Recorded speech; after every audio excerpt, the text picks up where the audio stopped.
Hey, what is up, everybody? I'm here to give you the WWE list review. Um,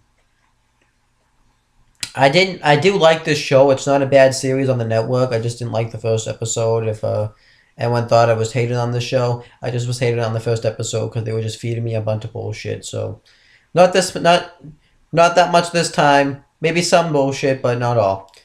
Um, so This one is called Shocking Title Changes, which I like that they got this one in there because I really, you know, um, enjoyed it.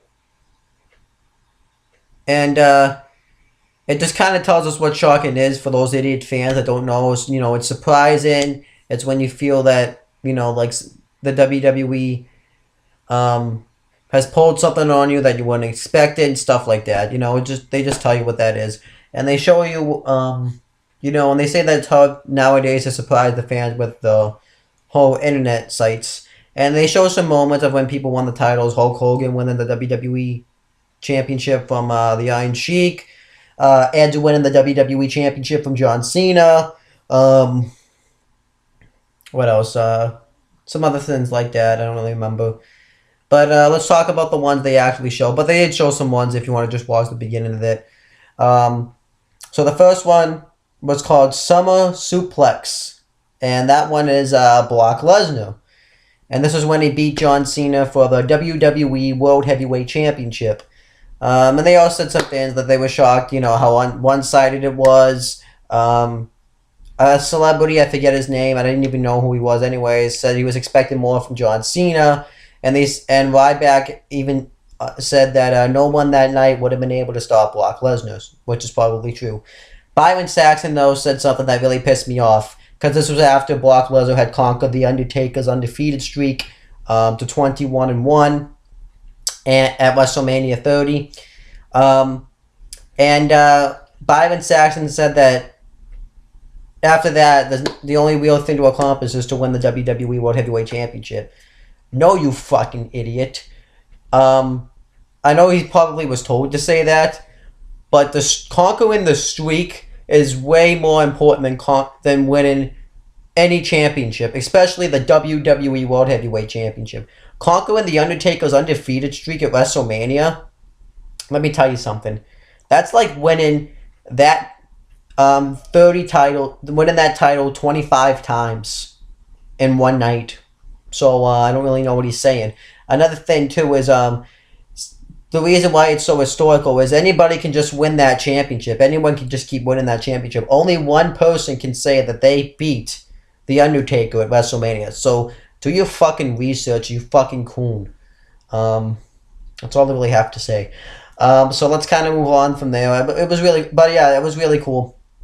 For what it was.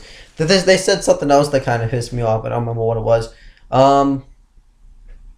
So then they talk about the streak continue. The next one is called The Streak Continues, and that is Goldberg.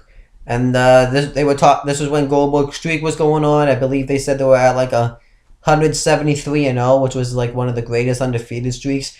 Adam Rose made a funny joke of how he this modern version of Goldberg, because he is 48-0, and now he's like 21-51, which was really funny.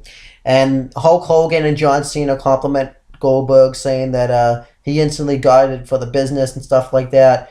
And then Dean Ambrose talked about how normally when they hit the two leg drops on you, when Hulk Hogan would hit those leg drops on you, you're done. And they hit two of them on Goldberg, and he just got up right away. And then it shows Goldberg winning the WCW, which stands for World Championship Wrestling, World Heavyweight Championship. So, yeah. And Paul Heyman said that everybody rose to their feet instantly when it happened. Everyone was in shock that Goldberg had beaten Hulk Hogan, which is true. So the next one it shows is Mighty Mouse. Now, instantly, what I thought when I heard that was it reminded me of how stupid the WWE almost was, because they were gonna give Neville a Mighty Mouse gimmick when he actually came up from the main roster, which I thought was funny when I heard about this. It reminded me of that. But this was when Jeff Hardy beat Triple H for the Intercontinental Championship, and it was like a big moment there. And they talked about that pretty much. Jeff Hardy earlier in the night had put his hands on Stephanie McMahon with the Twist of Fate. And before that, though, this was when Triple H and Stone Cold Steve Austin formed their tag team. I don't remember what the name off the top of my head. And they were picking on the Hardys, which consisted of Matt and Jeff Hardy. And then Jeff Hardy, took revenge and won the IC title. The match was pretty much like a squash, and then Jeff Hardy won the match because Triple H shoved the referee, and while the referee was down, Matt Hardy came in and hit Triple H with the chair, and then Jeff Hardy hit the swanton on him because the Hardys are both brothers, if you didn't know that. Then it was like that big Cinderella moment, just so that Jeff Hardy had officially arrived, which Seth Rollins talked about constantly, which makes sense that they had Seth Rollins talk about this mostly because he's kind of like this version's Jeff Hardy, if you think about it. He's like Edge, but he also does like the moves like Jeff Hardy. So I thought that was kind of cool. Now the next one is Ground Housekeep. I don't know why they call him Mighty Mouse, though, by the way, for Jeff Hardy. Next one is called Ground Housekeeping.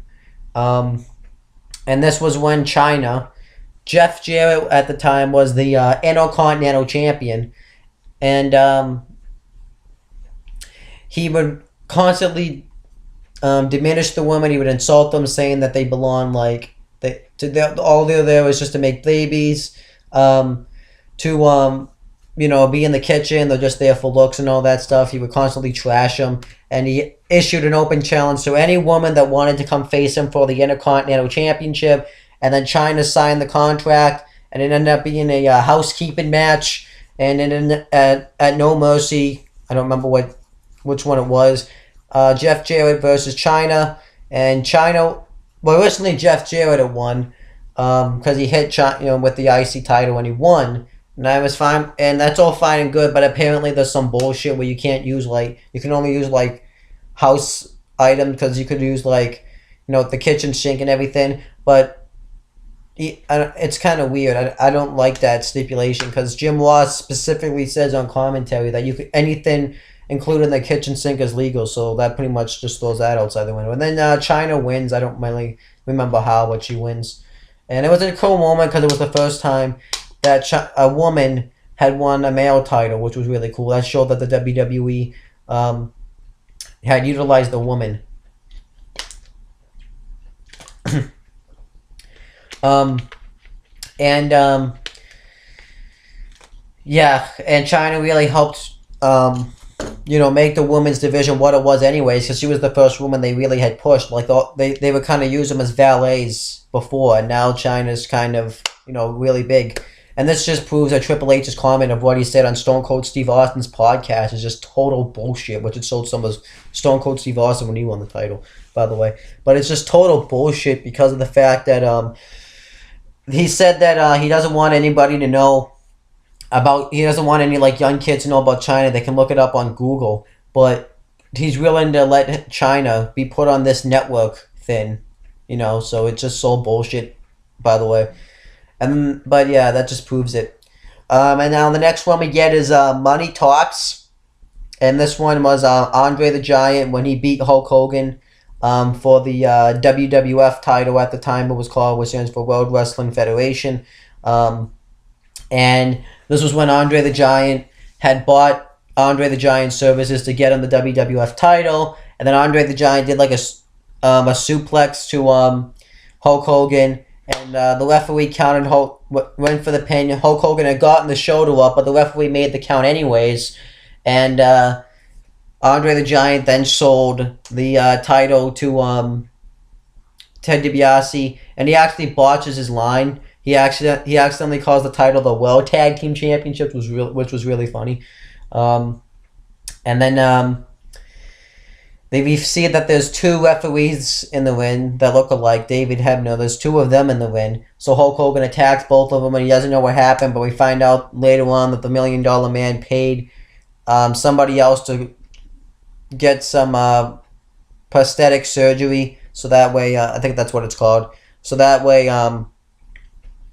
he would look like that with David Hebner, and he would help him out pretty much, which was really cool. Really cool concept. Really out of the box idea. Made Ted DiBiase look like an awesome heel. I think, anyways. The next one is called a Real World Upset. Real World Upset, and this one's The Miz, and this is when he beat Randy Orton for the WWE Championship. Randy Orton had just got out of,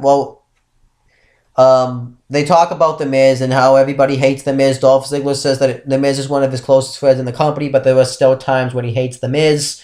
And Miz talks about how nobody thought he was going to win the Money in the Bank ladder match when there was people like Edge, Chris Jericho, and Randy Orton in there, but he ended up winning.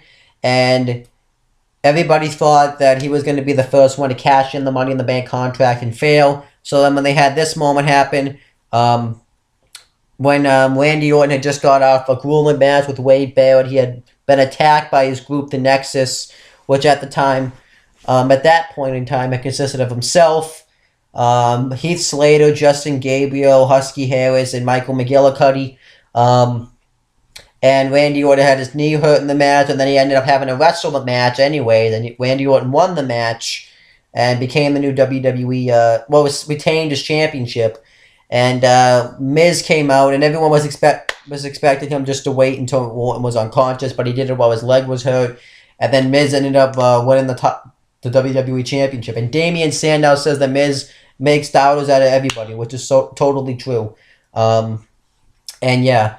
So now we get the lightning round. So what it sounds like to me, by the way, is what the lightning round is this is like kind of like to throw like a what's it called? An honorable mention. This is like what that's gonna be. And then the lightning round was Mick Foley when he beat The Rock and won the WWF Championship in 1999. And this was a really special moment because this made WCW look stupid, which they were stupid to do this. Because WCW had spoiled this earlier, saying that Mick Foley was going to win the title, and it actually backfired because everyone changed the channel to see Mick Foley win the WWF Championship, and then Mick Foley ended up winning the title, and it was a big moment for Mick Foley after all the shit he had to go through by getting chokeslammed by getting thrown off Hell in a Cell, chokeslammed through Hell in a Cell, and stuff like that. So I thought this was really good stuff. And that was the end of the WWE list. I'm kind of pissed that this had to be Mick Foley's had to be put in the lightning round. I would have put Miz's in the lightning round instead. But I can understand no one thought Miz would make it because he became a reality star. But I totally honestly would have put Mick Foley's higher because I feel like Mick Foley deserved it. But other than that, that's pretty much it, guys. I'm going to end this video off. If you want to leave your thoughts and comment of what you thought of this episode down below, then you can. If you want to subscribe, click down there. And that's pretty much it, guys. I'll talk to you guys later.